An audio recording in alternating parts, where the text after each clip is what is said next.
merci, très chers téléspectateurs. Vous avez bien, vous qui êtes branchés sur Onela TV dans sa rubrique L'invité, une conception justement de la maison Onela TV, justement pour couper Sabino, marque spéciale. Alors, aujourd'hui, le vote de tous les jours, Christian Aliouma, présentateur de cette rubrique, a bien voulu recevoir le pasteur Martin Kouyi de l'église primitive de Jésus-Christ et Jéhovah Machoua, ici dans la ville de Durban également. Nous avons le pasteur Évariste Mbouyi Lumangi, j'aime bien l'appeler les prédicateurs de l'évangile de l'église des Seigneurs Jésus-Christ, ici dans la ville de Durban, dans justement le quartier Omilo. Nous sommes avec eux pour parler d'une question tellement capitale, la dîme. La deuxième émission sur cette question, le pasteur Évariste à ma gauche défend que la dîme ne doit plus être en application, qu'on ne peut plus donner des dîmes dans les églises, que c'était une pratique totalement ancienne. De l'autre côté, le pasteur Martin soutient le fait que la dîme doit être en application. Alors, beaucoup de questions se sont posées sur cette question et aujourd'hui, on trouvera deux réponses. Bienvenue sur cette émission, mesdames et messieurs. J'ai dit merci à l'équipe technique qui nous tient compagnie, à Shaggy qui est derrière la caméra, à Trésor dans la prise des sons, ingénieur Eric. Merci à toute l'équipe, la grande équipe qui nous tient compagnie aujourd'hui. Bonjour, messieurs le pasteur. Bonjour, messieurs les journalistes. Les nombreux téléspectateurs sont avec vous sur la question de la dîme. On aimerait, avant de donner la parole directement au pasteur, parce qu'on va commencer à donner 5 minutes à chacun, on aimerait que vous puissiez déjà commencer avec cette question. La question est simple. Sur base de quoi, aujourd'hui, vous demandez aux chrétiens de continuer à donner la dîme? Merci, messieurs les journalistes. Vous avez 5 minutes. Question. Voilà. C'est sur base de Saintes Écritures. Voilà. Les Saintes Écritures constituent le commandement du Seigneur. C'est le Seigneur qui a ordonné à son peuple de pouvoir soustraire la 10e partie de leur revenu et de les donner à ses serviteurs. Dans les temps anciens, ils étaient représentés par des sacrificateurs. Aujourd'hui, ce sont des hommes dédiés, des pasteurs, qui doivent prendre ça. C'est vraiment un commandement du Seigneur, conformément à Malachie, conformément à Deutéronome, nombre 18, puisque les Lévites, c'était une tribu que le Seigneur avait mise à part, qui n'avait pas de possession ni de part en Israël. Leur part et leur possession, c'était Yahweh. Ce que le peuple donnait à Yahweh, c'est ça que des Lévites ou des sacrificateurs devaient prendre. Donc, le peuple devait soustraire la 10e partie. La 10e partie de leurs biens et les donner aux serviteurs de Yahweh. C'est ça. On vous a donné suffisamment 5 minutes. Vous restez encore avec 2 minutes. Alors, sur les 2 deuxièmes minutes, je veux poser la question. Parmi les apôtres de Jésus, quels sont, parce que c'est après Jésus, les apôtres ont continué avec l'œuvre, et qui sont ceux parmi eux qui ont perçu la dîme? Mais des apôtres avaient pour fondement la loi de Moïse et des prophètes. Ils ont enseigné sur base de ce que les prophètes avait enseigné, de ce que Moïse avait enseigné. Même l'apôtre Paul, quand il est allé dans la ville appelée Bérée, parce qu'il revenait de Thessalonique où il n'était pas reçu, parce que les disciples de là n'étaient pas vraiment bien disposés pour recevoir l'évangile. Mais une fois arrivés dans la ville de Bérée, ils ont trouvé des disciples qui étaient vraiment disposés et ils recevaient la parole de Dieu avec beaucoup d'empressement. Ils vérifiaient ce que les apôtres prêchaient dans les Écritures. L'écriture qu'ils vérifiaient, c'était la loi de Moïse et les prophètes, puisque dans ces temps-là, le Nouveau Testament n'était pas encore écrit. Quand Paul dit que toute écriture est inspirée de Dieu et utile pour enseigner, instruire, corriger, il faisait directement allusion à l'ancienne alliance, c'est-à-dire la loi de Moshe ou les enseignements de Moïse et les enseignements des prophètes. Donc quand on dit toute écriture est utile, peut faire l'objet de l'enseignement. L'allusion a été faite dans l'Ancien Testament. C'est ce que les apôtres avaient enseigné. Même Yeshua lui-même avait enseigné sur base de ce que les prophètes avaient enseigné. Voilà, très chers téléspectateurs, vous avez écouté le pasteur Martin Pouy de l'église primitive. Je vais me tourner du côté du pasteur Évariste Mbouilou-Manji. Bonjour pasteur. Bonjour chers journalistes. Vous avez écouté le pasteur avant de répondre à votre question qui est simplement sur base de quoi vous faites les fondements, le refus justement de la prescription de la donation, justement, si on peut permettre ainsi de la dîme. Merci beaucoup, messieurs les journalistes. D'abord, je tiens à remercier le Seigneur, créateur des cieux et de la terre, pour cette opportunité. Et je salue aussi mon co-débatteur, le frère Martin. Je salue également les auditeurs ou les téléspectateurs de Onela TV, tous ceux qui suivent l'invitation. Pour moi, vraiment, le temps qui m'est accordé ou qui nous est donné... Vous avez 5 minutes. Merci beaucoup. Je serai obligé d'être beaucoup rapide pour pouvoir donner la réponse. Bon, vous avez posé la question, si je peux encore... La question, c'est d'abord rebondir sur ce qu'a dit, ce qu'a dit le pasteur Martin. Tout ce qu'il a dit, si vous avez des choses à dire, à apporter comme rectification, vous pouvez toujours les faire. Oui. Mais aussi au-delà de ça, on aimerait savoir sur base de quoi aujourd'hui vous dites aux chrétiens de ne pas donner la dîme.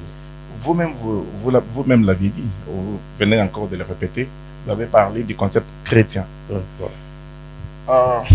Pour d'abord rebondir sur ce qu'a dit mon co-débatteur, le frère Martin, je voulais d'abord préciser ceci devant le peuple de Dieu qui nous suit. Aujourd'hui, je voudrais que cette émission, on puisse un peu avancer, qu'on puisse dire un peu de choses qui vont éclairer le peuple. Parce que nous ne sommes pas là pour jouer, on est là pour éclairer l'opinion en ce qui concerne ces points, parce que c'est un sujet beaucoup complexe. Écoutez, pour ce qui est de ce que le frère Martin a dit, j'ai dit ceci, je parle avec la parole de Dieu. Je suis dans Hébreux chapitre 1, verset 1.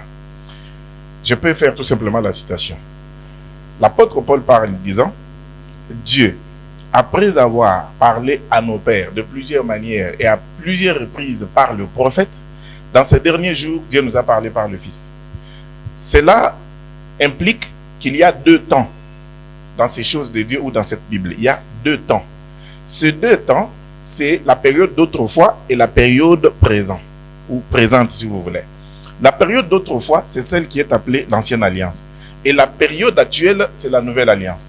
Ce sont 2 temps que Dieu a utilisés pour pouvoir se faire connaître aux 2 peuples différents. Le premier peuple, c'est le peuple d'Israël, avec lequel était traitée l'ancienne alliance, qui avait la comme sous-bassement plutôt la loi de Moïse. Et maintenant, là, dans cette alliance-là, les nations, les païens sont exclus. Parce que quand vous prenez Deutéronome chapitre 7, verset 6, parce que le frère Martin a parlé, je voudrais aussi profiter pour pouvoir donner le passage. Deutéronome chapitre 7, verset 6, Dieu précise à la nation d'Israël, au peuple d'Israël, que vous êtes une nation, je vous ai choisi d'entre toutes les nations de la terre. C'est-à-dire quoi? C'est-à-dire Dieu avait laissé d'autres nations pour ne choisir que la seule nation d'Israël. Et Dieu a traité ainsi l'alliance avec cette nation. Et sur cette alliance-là, Dieu a donné la loi de Moïse pour faire le poids de cette alliance. Et dans cette loi que l'on trouve la loi sur la dîme. Donc, maintenant, l'apôtre Paul nous dit que maintenant, ces temps-là, Dieu qui a traité avec, il a tourné d'eau, il a laissé d'autres nations suivre leur voie. Si vous pouvez prendre dans Actes des Apôtres, chapitre 14, verset 16. Ça, c'est Pierre qui parle. Il dit, c'est Dieu a dans les âges passés laissé toutes les nations suivre leur voie. C'est que vous comprenez que il y a eu un temps où Dieu avait laissé toutes les nations, dont nous, pour ne regarder qu'à la nation d'Israël. Et cette alliance, Hébreux chapitre 9, verset 1, jusqu'au 5e, 6e, 7e, si vous voulez, vous allez lire, l'apôtre Paul dit ceci. La première alliance avait aussi des ordonnances relatives au culte. Mes amis, vous qui nous suivez, vous comprendrez qu'ici nous allons tout simplement faire une analyse simple, grammaticale, que tout le monde connaît. Quand on dit la première alliance avait aussi des ordonnances relatives au culte, on met en évidence, on est en train de faire ce que j'appelle ici un parallélisme entre une ancienne chose et une nouvelle. Donc, par là, je sais que mon temps sera court, mais je réponds pour dire que ce n'est pas nous qui disons que la dîme n'est pas d'actualité. La dîme n'est pas d'actualité parce que faisant partie du culte de l'ancienne alliance et qu'aujourd'hui, l'apôtre Paul dans 2 Corinthiens chapitre 3 versets 5 et 6, il dit, ce n'est pas à dire que nous soyons par nous-mêmes capables de concevoir quelque chose comme venant de nous. Notre capacité au contraire vient de Dieu. C'est Dieu qui nous a aussi rendus capables d'être ministres d'une nouvelle alliance. Donc cela veut dire tout simplement que maintenant, si nous avons le ministre d'une nouvelle alliance, c'est qu'on en avait aussi dans l'ancienne alliance. Donc les temps ont changé avec Hébreux chapitre 7 verset 12. Les sacerdoces étant changés, il y a nécessairement changement de loi, changement d'ordonnance, changement de culte, changement d'enseignement, changement même d'ordonnance relative au culte. Voilà, messieurs les journalistes, en peu de mots, ce que je pouvais répondre. Donc voilà. La dîme n'est pas d'actualité pour les chrétiens qui attendent le salut. Qu'est-ce que vous leur demandez par une minute? Dans une minute, je demande ceci. Les cultes ont changé. Aux chrétiens, voilà. Aux chrétiens, les cultes ont changé. Dieu n'est pas encore dans l'ancienne alliance. Dieu s'est déménagé ou a déménagé. Il est maintenant dans la nouvelle alliance. Pour le préciser, je viens de donner les choses. Donc, comme dans l'ancienne alliance, il y avait des offrandes, des sacrifices que l'on donnait selon la loi, de même Dieu a établi aux chrétiens les sacrifices auxquels Dieu lui-même prend plaisir. Et ces sacrifices et offrandes se trouvent dans le livre de Hébreux, au chapitre 13, versets 15 et 16. Voilà, tu as sorti les spectateurs. Par lui, offrande sans cesse à Dieu un sacrifice de louange, c'est-à-dire le fruit des lèvres confesse son nom, sans oublier la bienfaisance et la libéralité, car c'est à de tels sacrifices que Dieu prend plaisir. On n'a pas cité la dîme là. Voilà, merci très chers téléspectateurs. Je vous rappelle que nous avons reçu le pasteur sur l'émission Invité. Aujourd'hui, on part sur la question de la dîme. C'est la deuxième fois qu'on expose sur cette question. Pasteur Martin, je me tourne vers toi pour une question aussi simple soit-elle. Vous avez, le pasteur a parlé de deux périodes. Il a parlé d'une ancienne période où les gens vivaient sous la loi de Moïse et aujourd'hui avec le Fils Jésus, nous sommes dans la grâce avec d'autres, la loi sur Jésus. Est-ce que vous n'êtes pas convaincu par rapport à ces déclarations que la dîme ne serait pas d'actualité aujourd'hui? Mais la loi a été donnée pour quoi? La loi a été donnée pour nous faire connaître le péché. Là où il n'y a pas de loi, il n'y a pas non plus de transgression. Car le péché, c'est la transgression de la loi. Selon vous, la grâce n'a pas de loi. Voilà. La loi, c'est d'abord l'enseignement de Moïse. La loi, c'est aussi une règle de conduite. Voilà. Dieu a donné ça pour que nous puissions y obéir dans le but de plaire. J'ai entendu aussi mon débatteur qui dit qu'Abraham, nous avons l'État, aujourd'hui la dîme n'a plus sa raison et obsolète. Maintenant, je dirais, Abraham qui avait payé la dîme avait vécu sous la grâce. Abraham n'avait pas vécu sous la loi et Abraham n'avait pas vécu dans la vie de l'Ancien Testament parce que l'Ancien Testament a commencé avec le prophète Moïse. La loi, Jésus-Christ est pas sur le résultat de la loi, même après sa réflexion, lorsqu'il a parlé aux deux disciples qui se rendaient à Jérusalem, il leur avait enseigné ce qui les concernait, en commençant par la loi de l'Église, l'enseignement des prophètes et des psaumes. Mais si on doit rester sur... Dans l'ancienne ou dans la nouvelle alliance, la chose qui a changé, c'est tout simplement le culte. Le culte est pour les sacerdoces. Ce n'est pas la parole de Dieu qui a changé. Puisque dans l'ancienne alliance, pour s'approcher du Seigneur, il fallait amener un taureau, un bouc, une chèvre, et puis les sacrificateurs devaient les mettre à mort, prendre son sang, entrer avec son sang dans les lieux très sacrés, des choses comme ça. Mais aujourd'hui, la véritable offrande pour le véritable sacrifice, c'est Christ. Quand les gens faisaient ça, leur péché n'était pas ôté ou effacé, mais le péché était couvert. Mais quand Jésus-Christ est venu, c'est lui le véritable sacrifice. Il l'a fait une fois, par une seule offrande. Christ dans son seul sacrifice, il a ôté le péché du monde. Quand les gens le faisaient, ils le faisaient chaque année. Et pour les souvenirs du péché revenaient. Mais quand Christ est venu, il l'a fait une fois pour toutes. Mais la parole est toujours là, la parole n'a pas changé. La loi qui a dit ne tuez pas est de vigueur jusqu'à présent. Le plus, il faut tuer, il faut transgresser la loi. S'il n'y a pas de loi, il n'y a pas de péché. Voilà, pasteur, je vais revenir sur vous. Vous avez parlé, il y a de nouvelles ordonnances relatives au culte. Vous avez accepté cela. Et aujourd'hui, est-ce que dans ces nouvelles ordonnances, il y a la prescription de la dîme? Est-ce que la dîme est en application dans le... Est-ce qu'on peut lire, parce que nous parlons de la Bible.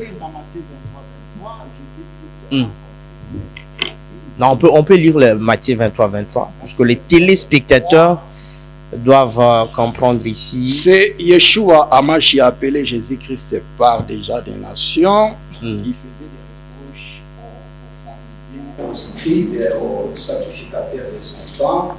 Il leur dit que vous payez la dîme du cumin, de la menthe, de la menthe, mais vous négligez ce qui est plus important dans la loi, c'est-à-dire la justice, la fidélité et puis la miséricorde. Il leur dit c'est là qu'il fallait pratiquer sans négliger les autres choses. Il fallait pratiquer la justice, la miséricorde et la fidélité sans négliger ces petites choses. Quelles sont ces autres choses-là? La Bible, par exemple, et la menthe.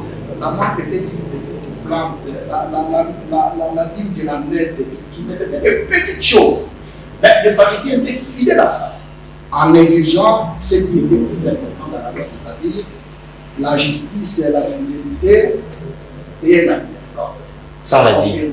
Voilà. C'est la confirmation que Christ n'était pas venu pour abolir la loi, pour abolir l'enseignement des Moïse et des prophètes. Non!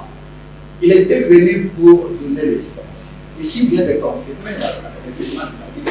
Et la Bible déclare aussi que l'ouvrier mérite son salaire. Les hommes de Dieu, ce sont les ouvriers de Dieu. Et si, par exemple, je m'ai décidé de venir donner, après les prédications du pasteur, je me dis, voilà, je donne une maison au pasteur pour sa prédication, pas nécessairement lié à un chaque mois, c'est comme s'il y a... Non, pas nécessairement, mais la dîme, avec la série de la dîme, on voit le pasteur demander chaque fin du mois. Ouais, chaque fin du mois, vous doivent toucher une 10e partie de vos revenus et puis vos versets au pasteur. Pasteur Évariste, vous avez écouté le pasteur qui a donné le verset biblique sur le Matthieu où on demande aux chrétiens de pouvoir revenir sur ce qui est plus important dans la loi, et que selon vous, la loi de Moïse ne serait plus en application sur la nouvelle alliance. Vous avez la parole. Merci beaucoup, monsieur le journaliste. J'ai entendu avec beaucoup de peine, je dois le dire, mon co-débatteur. Mais c'est un homme que j'aime. 5 minutes, voilà. Déjà, pour ça, il est toujours dispo, là où d'autres serviteurs de Dieu, pasteurs, fouillent le débat. Ça s'appelle débat. Il y a débat lorsqu'il y a divergence d'idées. Voilà. Donc, c'est pourquoi, quand on parle de moi, je voudrais que ça soit un débat. C'est-à-dire que, à ce que le frère dit, je lui oppose ce que je lis ou ce que je dis. Écoutez, j'ai un peu noté 3 choses dans les dires de mon frère. D'abord, il s'est posé la question, pourquoi donc la loi? Je réponds avec Galates chapitre 3, verset 23 jusqu'au 25e. L'apôtre Paul disait ceci là-bas. Il pose la même question que le frère Martin se pose. Apparemment, il a même lu là où Paul a posé cette question. Pourquoi donc la loi? Il dit, elle a été donnée comme un pédagogue pour nous conduire à Christ.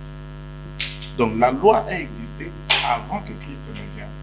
Maintenant, Paul continue, il dit, et puis comme la foi est déjà venue, nous ne sommes pas encore sous ces pédagogues. Donc nous avons été dégagés de cette loi parce que Christ est enfin là. Donc c'est ce que frère Martin devrait répondre. Pourquoi donc la loi? Donc vous comprenez qu'il y a eu une période où cette loi qui contenait les ordonnances relatives au culte, parce que la Bible c'était des ordonnances relatives au culte. Le culte et culte, c'est lorsque les sacrifices et les offrandes sont là. Moi, je ne dis pas qu'il n'y a pas de sacrifice et offrandes aujourd'hui. Il y en a. Mais seulement, le culte a changé comme le sacerdoce a changé également.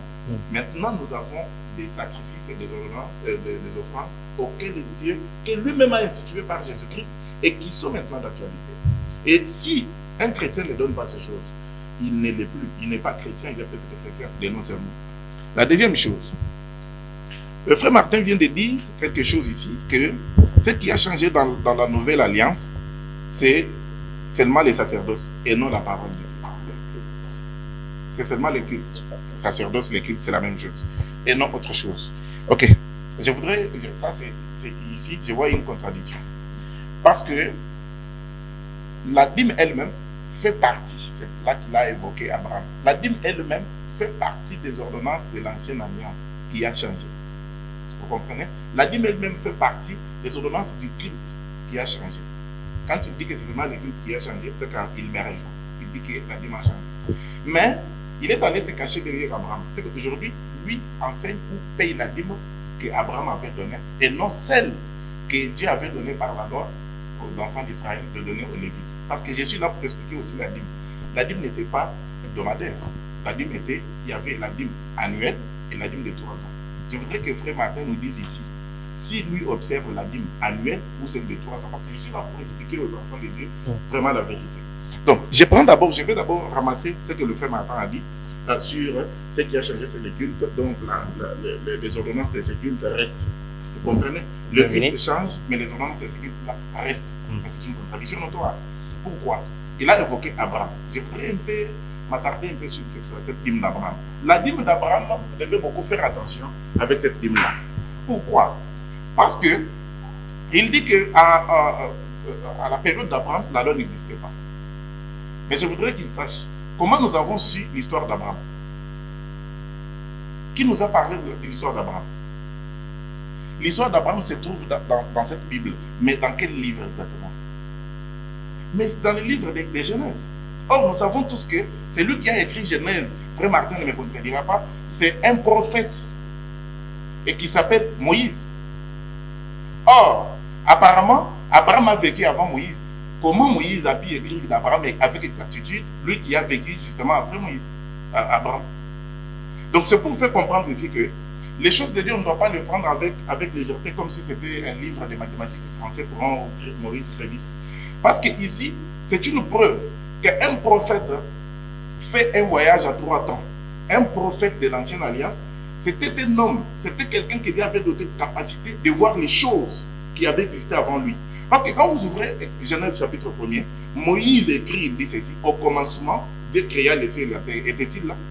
Il n'était plus là. Moïse, nous savons qu'il est descendant de Lévi. Et Lévi est le fils de Jacob. Jacob est d'Isaac et Isaac est sorti d'Abraham. Mais comment est-ce que Moïse vient nous écrire de ce qui a existé avant lui? Au commencement, Dieu créa les cieux et la terre. C'est Moïse qui a écrit. À moins que Frère Martin me dise que Genèse n'a pas été écrit par Moïse. Parce qu'il faut élever le débat à ce niveau-là. Donc vous comprenez que Moïse, Abraham qui a donné la dîme, mais c'est lui qui nous a relaté de comment Moïse a donné cette dîme-là, c'est Moïse. Or, Moïse, c'est le premier prophète d'Israël. Et donc, d'ailleurs, la loi de Moïse, Dieu l'a donnée à Moïse et Moïse l'a lu devant le peuple. Nous disons même que la loi, c'est la loi de Moïse. C'est écrit ici la loi de Moïse. Vous avez épuisé le 5 minutes. Je vais vous laisser la parole pour prendre les 5 minutes. Mais vous comprenez qu'il y a de la matière à dire. Voilà, il y a des choses. Ceux qui nous suivent là puissent faire quelque chose. Ce qu'ils font, qu'ils le fassent avec exactitude. Voilà. Si l'on donne, on donne avec conviction. Parce que la parole dit ceci: tout ce que l'on fait sans conviction, c'est un péché. Je vous redonne la parole. Il y a des gens à qui on fait payer la dîme. Ils le donnent aussi parce qu'il faut. On dit qu'il faut donner. Mais ils ne savent pas que la dîme, c'est déjà terminé. Ça appartient à l'ancien temps. Donc, très chers téléspectateurs, l'émission Invité continue. Il y a des questions, il y a des émotions, il y a des sentiments, il y a aussi de la parole de Dieu sur cette émission. C'est la deuxième. Il y avait des gens qui ont posé des questions à la première émission, mais qu'on n'a jamais eu l'opportunité de poser ces questions aux hommes de Dieu. Le premier a posé des questions au pasteur Martin, qui demandait: est-ce que pour que les chrétiens soient bénis, doit nécessairement donner la dîme? Ça, c'est Eric depuis la France. C'est la vérité, c'est conformément aux Écritures. Le Seigneur a dit à son peuple de les mettre à l'épreuve en donnant et de voir s'il ne va pas ouvrir les fenêtres des cieux, s'il ne va pas les bénir et bénir leur travail et protéger leur travail. Je voudrais aussi corriger une chose que Voilà, vous avez la parole. Co-débatteur vient d'affirmer, il vient de m'imputer une déclaration que je n'ai pas faite, comme quoi j'ai dit que du temps d'Abraham, la loi n'existait pas.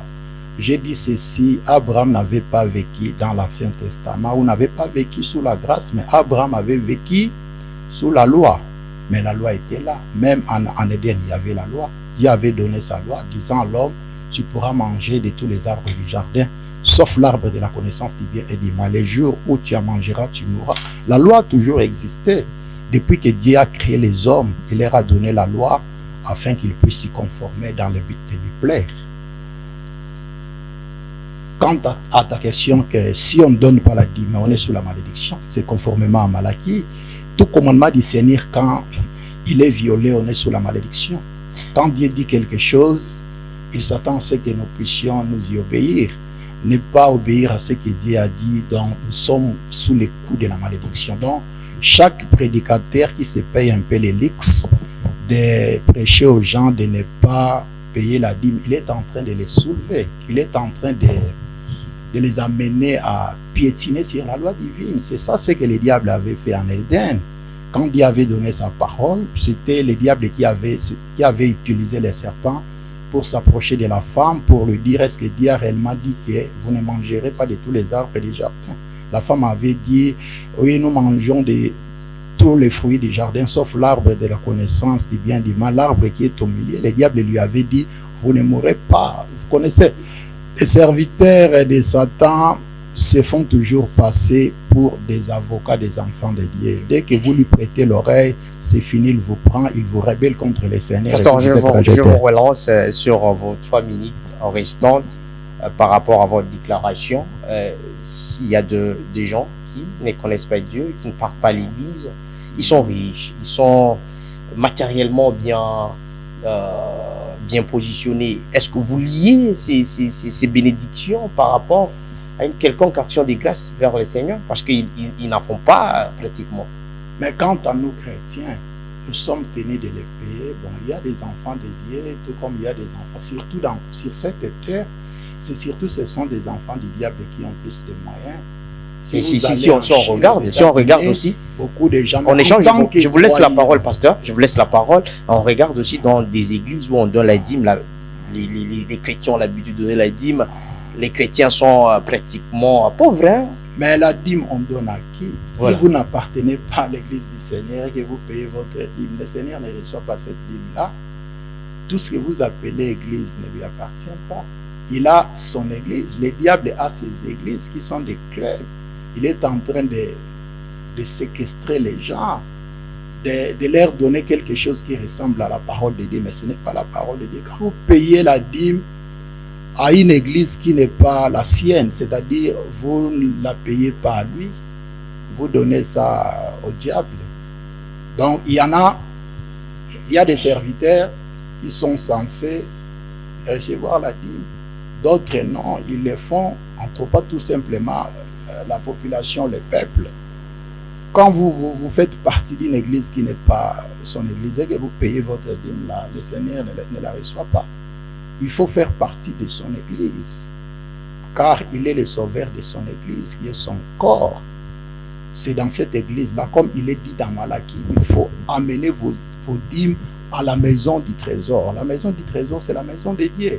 C'est là que nous devons donner nos dîmes pour que nous ayons la bénédiction. Donc tout celui qui prêcherait contre ça, il s'oppose ouvertement aux Saintes Écritures. Et lui et ceux qui l'écoutent, leur place, c'est l'enfer. Eric, vous avez suivi la réponse du pasteur. Je me tourne du côté du pasteur Évariste Mbouyouloumanji. Il y a Marc Kachala, depuis Funguru Messa, c'est au Katanga, qui a dit que pasteur, vous profanez la parole de Dieu en disant que la dîme ne doit pas être perçue. Et vous avez aussi écouté le pasteur, je peux rebondir sur ce qu'a dit le pasteur et la déclaration de Marc Kachala depuis Lubumbashi. Oui, je ne profane pas.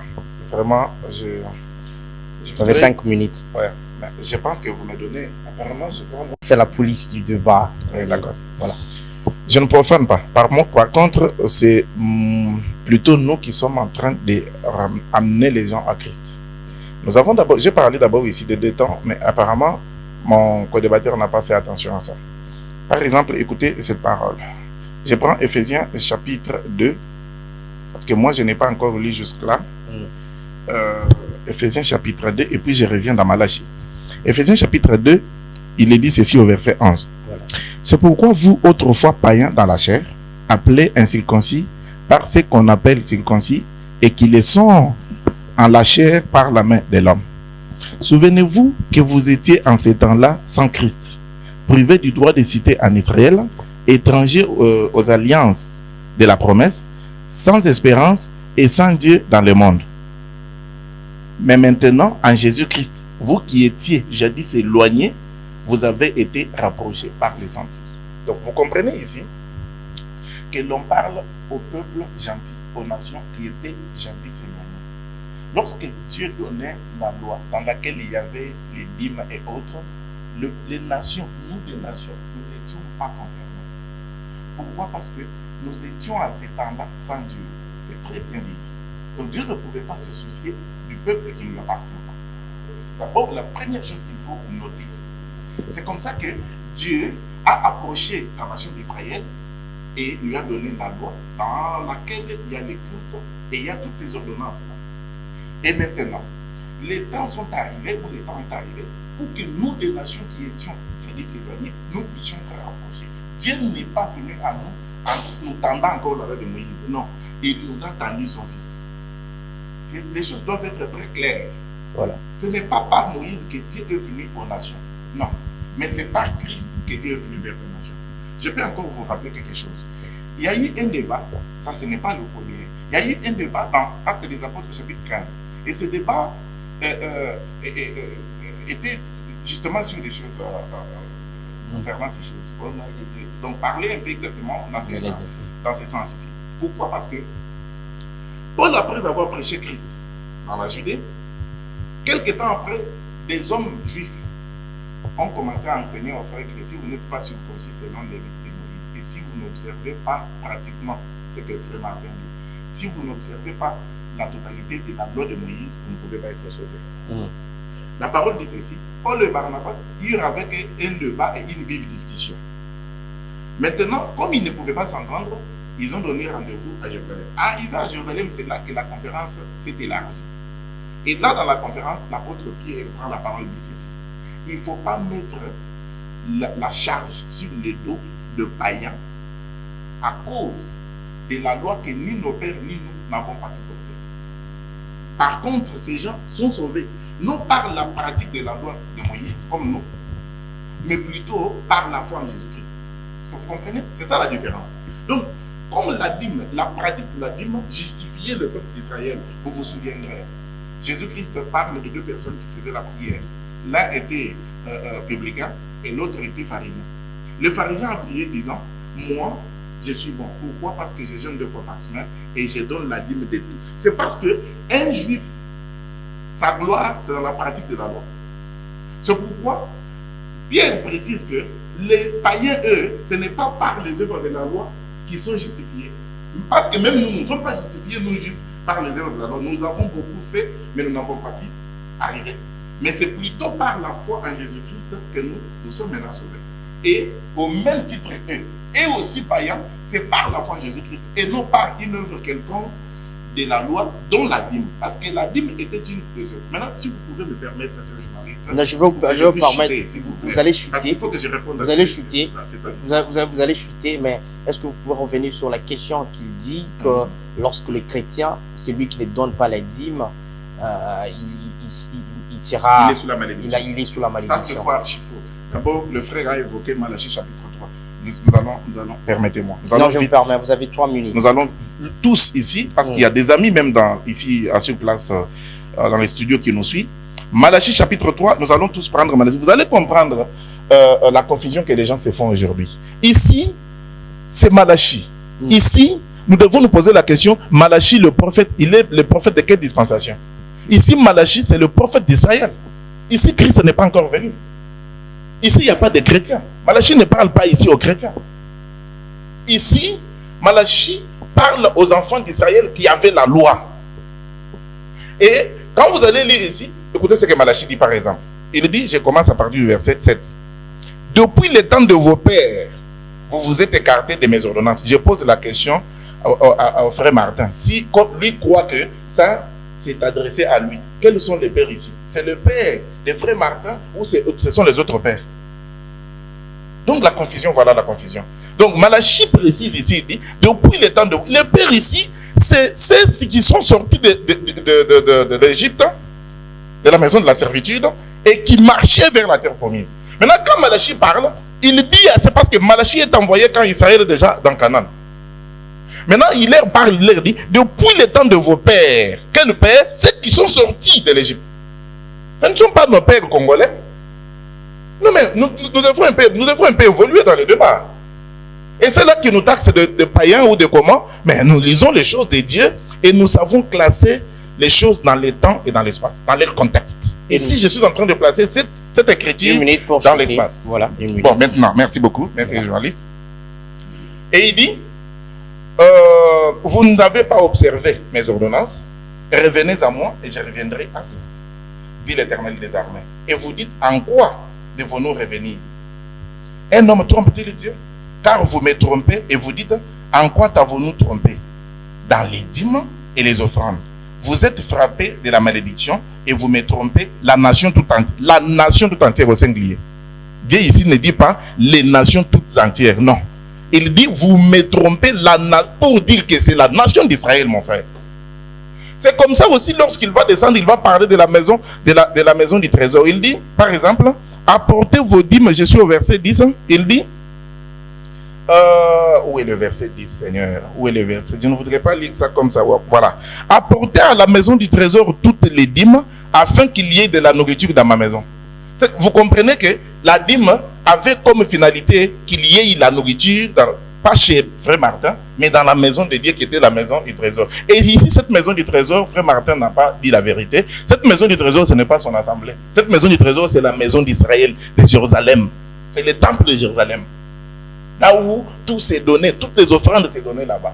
Donc les chrétiens ne peuvent pas donner la dîme. Non, ils ne peuvent pas. Vous savez pourquoi ils ne peuvent pas? Quand vous allez me donner une autre parole, la prochaine fois, je vais expliquer ce que les chrétiens sont obligés de donner selon Christ. Merci, très chers téléspectateurs. Vous êtes nombreux en train de nous suivre, les internautes de par le monde. Vous êtes nombreux qui suivez ces débats.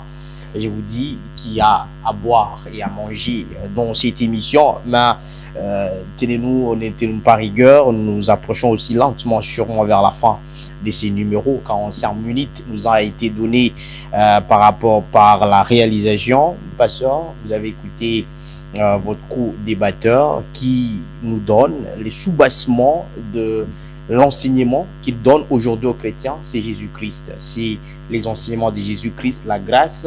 Et dans la grâce, on ne voit pratiquement pas la pratique de la dîme. Mais vous basez vos enseignements sur la loi de Moïse. Est-ce que la venue de Jésus ne vous dit absolument rien par rapport à l'évolution de l'évangile? D'après Matthieu 5, je pense, verset 17, Yeshua, le Seigneur avait dit que ne croyez pas, parce qu'il savait qu'il viendrait des gens qui troubleraient les peuples de Dieu. Elle dit, ne croyez pas. Matthieu combien? Matthieu 5, à partir du verset 17. Elle dit, ne croyez pas que je sois venu pour abolir la loi et les prophètes. C'est-à-dire, quand on parle de la loi, on voit l'enseignement apporté par les prophètes de Moïse. Il dit, ne croyez pas. Ne croyez pas. Il dit, tant que les cieux et la terre existeront, il ne disparaîtra pas de la loi un seul iota ou un trait de la lettre. Et lorsque Jésus dit que vous êtes dans la grâce, alors il dit, tout celui qui prêcherait aux gens... Je vous retourne la parole. Vous avez donné les nouvelles, la nouvelle façon de faire le culte.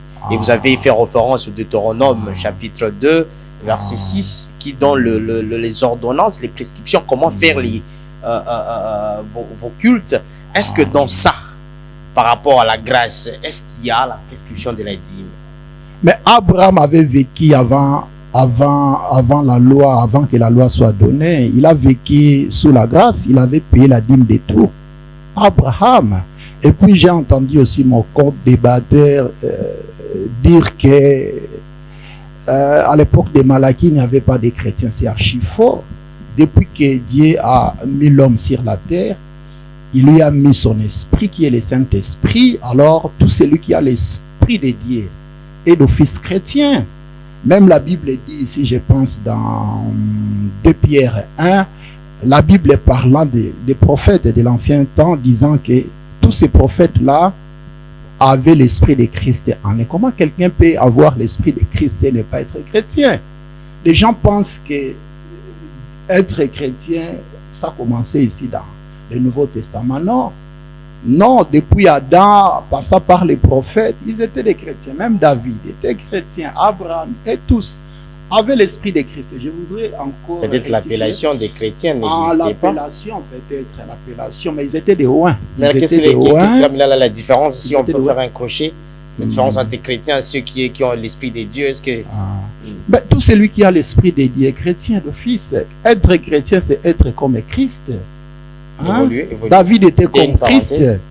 Et puis je voudrais encore ajouter une chose. Mon frère dit que quand Dieu avait donné ces choses au prophète Malachie, ne concernait que Israël, oui, à cette époque-là, mais Israël représentait l'Église aujourd'hui.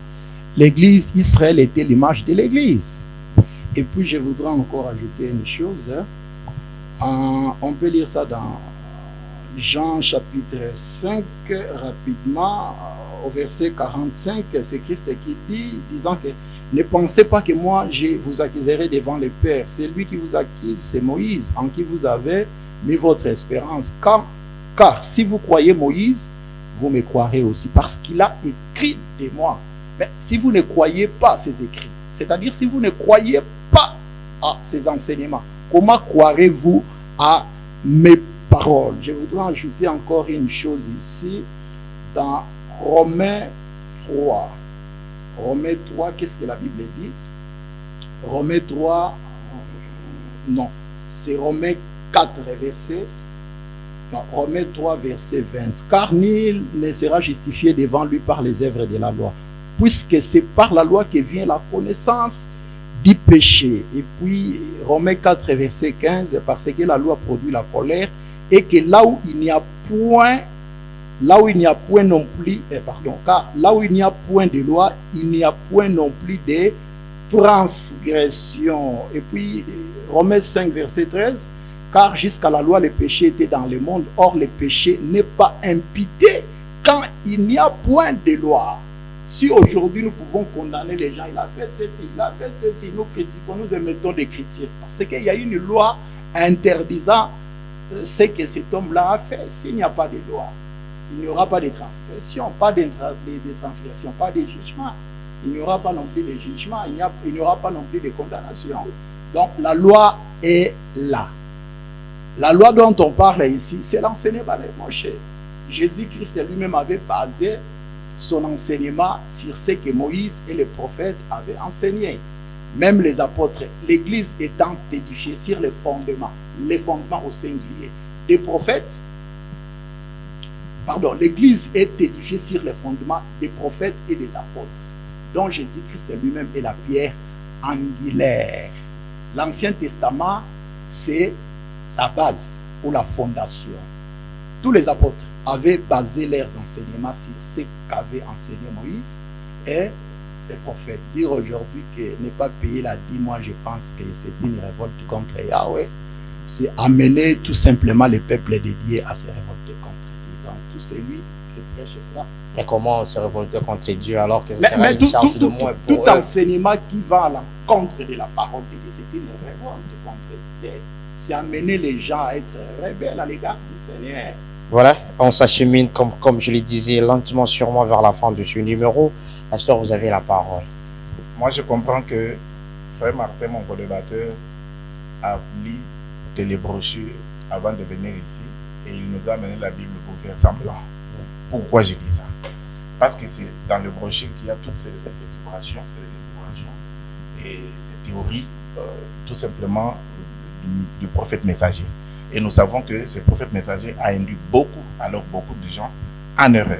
Pourquoi j'ai dit ça? Vous savez, j'ai évoqué... Est-ce qu'on peut évoluer Oui, en oui, termes, on évolue. on donne de références bibliques? C'est ce que je donne ici. Voilà. D'abord, j'ai parlé de 2 temps avec 2 peuples différents. Il n'a pas pu tenir à ça. Pour lui, c'est la dîme. Alors, je vais attaquer la dîme pour qu'il puisse comprendre. Il a dit d'abord... Vous avez 5 minutes. Voilà. Il a dit d'abord quelque chose. Je comprends pourquoi je dis qu'il a lu le brochure et non la Bible. Parce que s'il lisait la Bible, il aurait la maîtrise sur la Bible. Mais il n'y a aucune maîtrise. Il a dit qu'Abraham a vécu sous la grâce. Mais est-ce que ceux qui sont avec nous peuvent nous prendre Jean chapitre 1, verset 17, qui dit ceci: la loi est venue par Moïse ou a été donnée par Moïse, la grâce et la vérité sont venues par Jésus-Christ. Je répète, la loi a été donnée par Moïse, tandis que la loi et la grâce sont venues par Jésus-Christ. Abraham n'a pas vécu dans la grâce. Ça, c'est la première des choses. Frère Martin, il doit bien relire les brochures, ou soit peut-être il y a des erreurs dans cette brochure, il doit se convertir, c'est-à-dire se repentir et croire dans la vérité. Voilà. Autre chose, il a dit que Christ était là dans la loi de Moïse. Christ était, d'ailleurs ce sont des choses que je parle, Christ était là ombre et non celui qui était sorti du sein de Marie.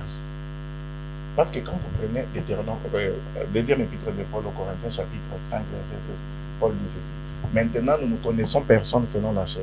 Si l'on a connu Christ selon la chair, maintenant nous ne le connaissons pas plus de cette manière-là. Est-ce que vous comprenez que Christ a existé, mais dans les aspects et dans les formes différentes?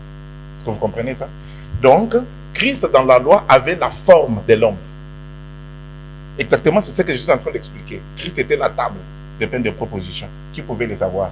Parce que lui a dit que Moïse a écrit de moi. Mais quand nous cherchons partout dans les écrits de Moïse, on ne trouve pas où Moïse a nommément cité les noms Jésus, Jésus, Jésus. Même Christ, il n'a pas cité. Christ, il n'a pas cité. C'est que vous comprenez que si moi je ne refuse pas que Christ n'a pas existé dans la loi, il a existé là-bas, mais pas avec la forme. Écoutez ce que Jésus, l'un des témoins oculaires de Jésus-Christ, donc l'apôtre Jean, écoutez ce qu'il dit. Il dit ceci: je suis dans 1 Jean, chapitre 4, versets 2 et 3. Il dit: reconnaissez à ceci l'Esprit de Dieu. Tout esprit qui confesse Jésus-Christ venu en chair. Tandis que dans la loi, Jésus-Christ n'était pas en chair. Est-ce que vous comprenez? Donc, si on dit que nous devons prêcher, nous prêchons Christ aujourd'hui, Paul nous précise, nous prêchons Christ crucifié. Or, dans la loi, là, on ne voit pas Christ crucifié là-bas. On voit les agneaux qui étaient immolés. Donc, tout ça, c'est la difficulté de refuser de mettre les choses dans leur contexte qui amène les gens dans l'amalgame et puis dans la perdition, en fait. Donc, moi, je demande ici à ce que les gens comprennent que la dîme n'est pas d'actualité pour les chrétiens. Pourquoi j'ai dit ça? Parce que la dîme était un salaire de lévite. Or, ici, il n'y a pas un lévite. Même Frère Martin n'est pas un lévite. Il a son père qui va de très loin, de façon parallèle avec la nation, la tribu lévite, ou des lévites. Donc, quand Paul vient, on lui oppose également cette question, la dîme. Mais c'est que les prédicateurs de l'évangile doivent manger. Écoutez ce que Paul répond. Paul, je suis dans 1 Corinthiens chapitre 9, que Frère Martin ne lit pas. Comment est-ce que nous parlons de Christ, mais Christ est moins parlé, on fait moins référence à Christ, mais on brandit beaucoup plus Moïse. Donc, on est disciple de Moïse ici. On n'est pas chrétien. Je prends 1 Corinthiens chapitre 9, je prends seulement 2 versets. Versets 13 et 14. Écoutons ce que l'apôtre Paul dit. Lui-même que Christ a établi et a envoyé chez nous les nations pour nous annoncer ce Christ-là. Il dit ceci: ne savez-vous pas que ceux qui remplissent les fonctions sacrées sont nourris par les temples? Que ceux qui servent à l'autel ont part à l'autel? De même aussi, verset 14, le Seigneur a ordonné que ceux qui annoncent l'évangile vivent de l'évangile. C'est que Paul a oublié de dire que le Seigneur a ordonné que ceux qui prêchent l'évangile vivent de la Bible. Donc, c'est tout simplement l'amalgame. Quand on ne veut pas se convertir, quand on ne veut pas croire, parce que ni Paul, ni les apôtres du Seigneur, personne d'entre eux n'a récolté la Bible. Frère Martin n'a quand même montré ça ici, dans sa Bible. À moins dans le prochain, ça fait trouver, mais pas dans cette Bible de parle. aucun endroit, aucune place dans cette parole, dans la nouvelle alliance, aucun des apôtres du Seigneur par excellence, aucun de m'appelle sur la Bible. Pourquoi? Parce qu'ils avaient compris déjà ces changements de temps au moment. Merci très chers téléspectateurs. Nous avons 5 minutes, nous avons épuisé les 5 minutes de Pasteur Évariste Mbouilou-Manji. Nous sommes pratiquement à la fin de ce numéro. Il y a des questions qui vont se poser certainement. Vous allez nous contacter sur le numéro qui est sur le banc de vos écrans. Vos questions, toujours donnez-nous sur On est là TV. On va revenir avec puissance, avec le pasteur. Ceux qui auront de problèmes, qui auront des questionnements, ils peuvent toujours nous écrire sur le numéro qui est sur le banc de vos écrans. Pasteur, nous sommes arrivés comme ça à la fin de ce numéro. On vous donnerait 2 minutes pour clôturer cette émission. Mais je crois que vous avez beaucoup à dire.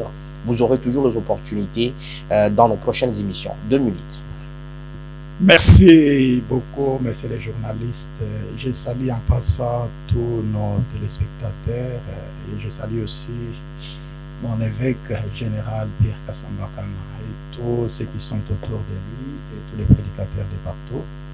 J'ai été vraiment très content.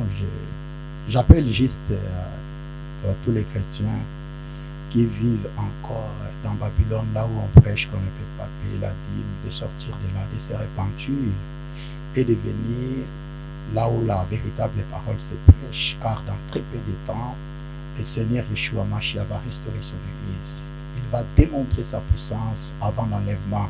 Tout celui qui ne se prépare pas au message qui est venu du ciel, qui prépare l'épouse, l'Église du Seigneur pour aller dans l'enlèvement. Si vous ne faites pas partie de cette Église, vous n'êtes pas dans l'arche de Noé, donc vous périrez. Vous n'irez pas au ciel. Ne suivez pas des faux prophètes. Les apôtres du Christ n'ont pas perçu la dîme. Est-ce que vous pouvez pouvez revenir sur ça avant Non, si, comment ils n'ont pas perçu la dîme? Comment ils n'ont pas perçu la dîme? Hein? C'était un commandement du Seigneur. C'est comme dans les Écritures, dans la loi de Moïse, était interdit aux gens de faire les tatous sur les corps. Aujourd'hui, vous ne pouvez pas me dire comme dans le Nouveau Testament, il n'y a pas là où il est défendu de faire les tatous. Vous allez me dire que c'était le passé. Aujourd'hui, on peut faire des tatous. Non. La parole, ce n'est pas seulement le Nouveau Testament, c'est depuis l'Ancien Testament jusqu'à l'Apocalypse. C'est la parole de Dieu et nous devons observer la parole. Alors, clôturer, pasteur. Donc, je dis merci les journalistes et merci aussi à mon co-débatteur. Je lui demande de pouvoir se repentir. Voilà. S'il va s'en tenir à son enseignement, sa place sera en enfer. Voilà, très chers téléspectateurs, Pasteur Évariste Mbouilou-Manji, on chute par vous. Vous avez 2 minutes à dire un mot par rapport au débat d'aujourd'hui. Votre mot clôturant cette émission. Merci, monsieur journaliste. Moi, je pense que ce sont les auditeurs qui vont juger. Nous avons parlé ici avec les Écritures. Vraiment, ce sont les auditeurs qui vont nous juger. Je suis habitué à parler, faire les émissions sans micro, donc je pense que chacun va me pardonner pour ça. C'est d'ailleurs à moi de demander au frère Martin de se repentir, parce qu'il n'a rien dit ici.